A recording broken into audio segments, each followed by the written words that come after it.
কত স্বপ্ন ছিল তুই একটা চাকরি করবো, সরকারি চাকরি করবো। যাক বাজান, আমি খুব খুশি হয়েছি বাজান তুই চাকরি পাচ্ছ। আব্বা ওই আমাদের বাড়ির পাশে যে টয়লেট মোড় আছে না রাস্তা, এই রাস্তায় আজকে আমি ডিউটি করতেছি, তুমি আসো দেখা হয়ে যাও। বাজান আমি এই সময় কিভাবে যাবো আমি বুঝতেছি না তো। আরে আব্বা আমাদের মোটরসাইকেল আছে না, ওই মোটরসাইকেল বাইরে টান দিয়ে আসো, এই যে টয়লেট মোড়ের রাস্তা, এই রাস্তায় আসো, দেখা হরি কথা কই তোমাদের। আচ্ছা আচ্ছা বাবা ঠিক আছে, আমি এখনই আসতেছি। বাজান আয় আমার বুকে আয়। আব্বা বুয়ে পড়ে যাইতেছি, তুমি মোটরসাইকেল নিয়ে পারাইছো, তোমার মাথায় হেলমেট নাই, 500 টাকা জরিমানা দাও।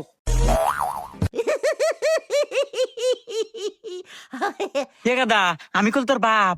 দেখো আব্বা, আইন আইনের গতির চলে, আইনের কোনো বাপ মাও নাই, আইনের কাছে সবাই সমান, টাকা দিলি দাও, না দিলি জেলে নাও।